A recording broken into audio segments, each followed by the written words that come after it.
meu nome é Lavínia, sejam bem-vindos a mais um episódio de Sexta Misteriosa. Hoje eu estou aqui com Júlia, Sofia e Victor. Oi! Esse episódio vai ser um pouco diferente dos outros, pois, em vez de cada um falar sobre um mesmo caso criminal, cada um vai falar sobre casos diferentes que nos chocaram.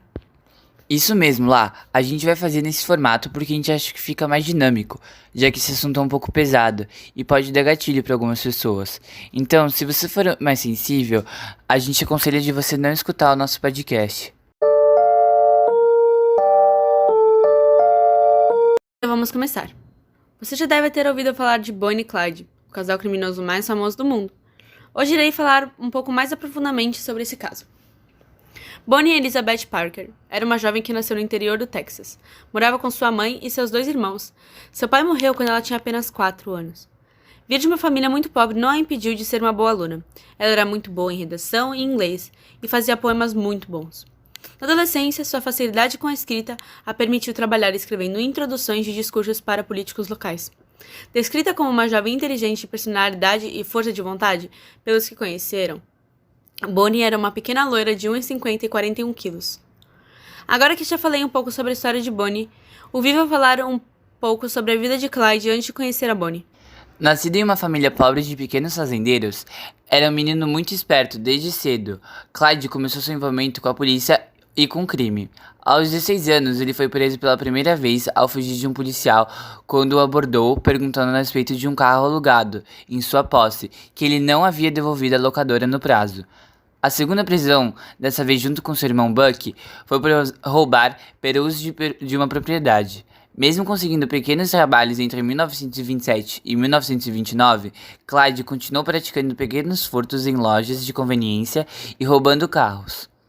Apesar de ser predominantemente reconhecido como assaltante de bancos, a preferência de Clyde era por pequenos roubos em postos de gasolina e lojas.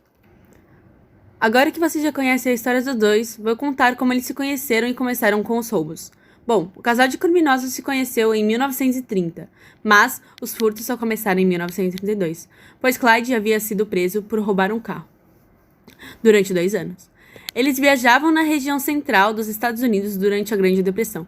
Clyde, Bonnie, Buck, irmão de Clyde, e Blanche montaram uma quadrilha conhecida como Barrel Gang. Após um tempo, um novo membro entrou na gangue, chamado Henry Metvin. Os 2 seguintes anos levavam o terror à população centrais dos Estados Unidos, assaltando e matando civis e policiais que se colocavam em seu caminho. Embora conhecidos hoje em dia por seus mais de 1 dúzia de assaltos a bancos, a dupla roubava com mais frequência pequenas lojas ou postos de gasolinas rurais. Acredita que a gangue tenha matado pelo menos 9 policiais e inúmeros civis. No dia 23 de maio de 1934, depois de 2 anos seguidos de crimes incessantes, sem qualquer punição, as autoridades dos Estados Unidos já viram completamente incapazes de tentar prendê-los. Foi então que conseguiram um X9 dentro da gangue de Bonnie e Clyde, Henry Metvin. A polícia delegou o trabalho a um Ranger, uma espécie de policial estadual dos Estados Unidos. Com a ajuda de Metvin, as autoridades criaram uma emboscada para os criminosos apaixonados na estrada que ligava o Texas à Louisiana. Os policiais estavam atrás de arbustos enquanto Clyde acelerava seu Ford V8 com pés descalços e Bonnie comia um sanduíche tranquila. Segundo os relatos, não pareciam 2 perigosos criminosos, mas apenas um casal viajando pelas estradas dos Estados Unidos. Foi aí que os Rangers do Texas desceram uma chuva de balas em direção ao carro e assassinaram os bandidos do amor. Bonnie e Clyde morreram pelas mãos da polícia, mas acabaram se cristalizando como uma das maiores histórias de amor moderna. Gostei desse caso. Me lembram 2 personagens de uma série. Não lembra, Sô? Nossa, verdade, lembro mesmo. Bom, depois desse caso super romântico, eu vou falar sobre um dos serial killers mais famosos dos anos 70, o Ted Bundy. Theodore Robert Cowell nasceu dia 24 de novembro de 1946, em Burlington, nos Estados Unidos. Foi criado pelos seus avós, cresceu acreditando que sua mãe, Eleanor, era sua irmã. Porém, em 1951, Eleanor se casou com Johnny Campbell Bundy e acabaram adotando Ted.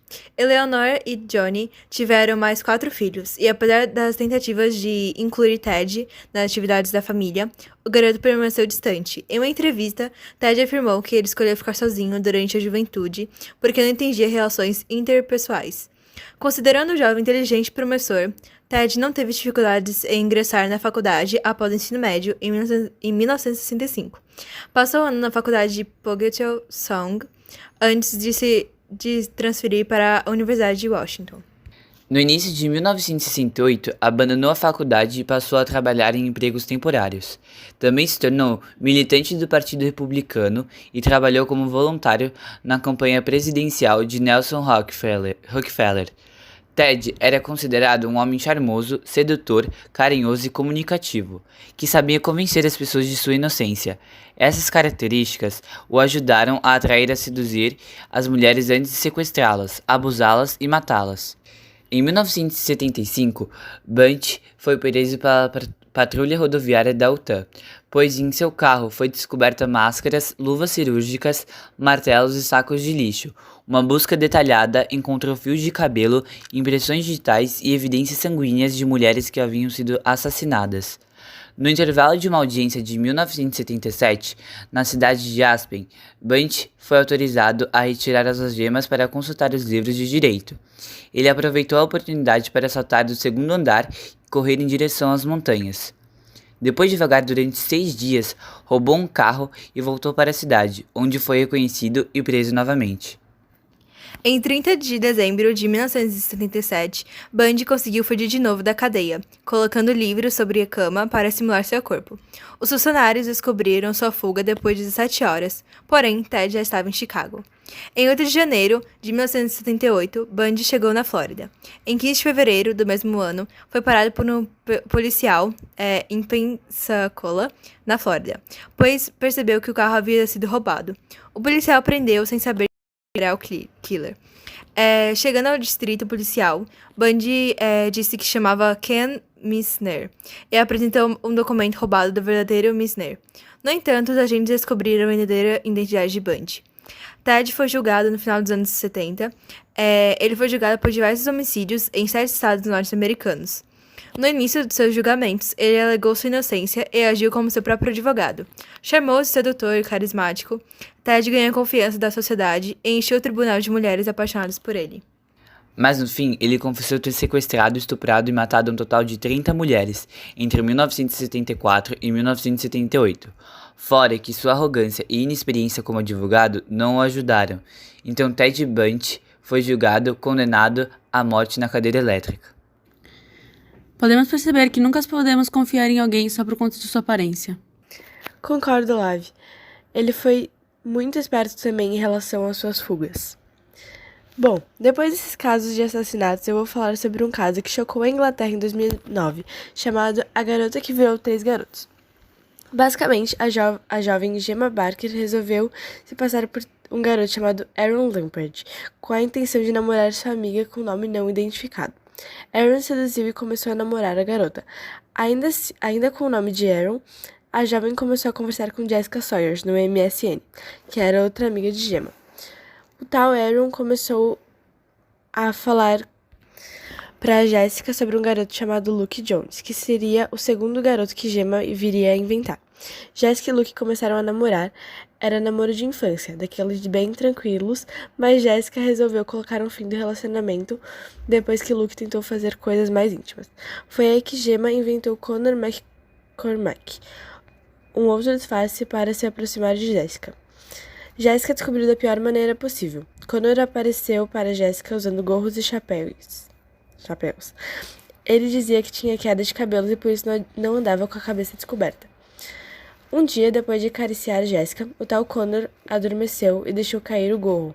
Vendo que o menino não era careca, Jessica ficou atormentada, achando que, na verdade, era Aaron, outro personagem de Gemma.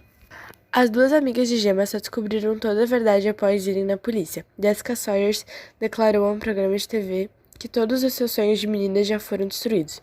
Tudo isso porque seu primeiro grande amor foi uma farsa. Jessica garantiu que nunca viu semelhança alguma entre os personagens de Gemma.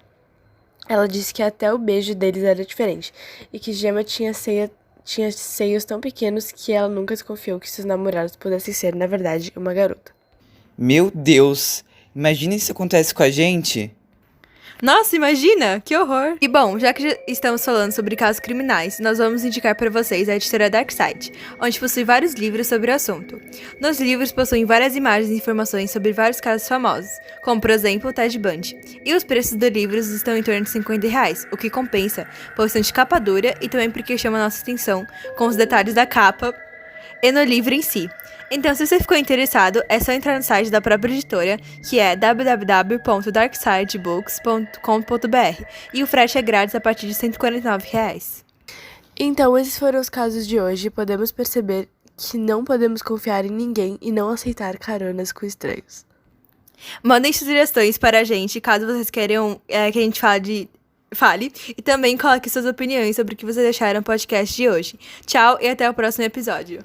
Tchau!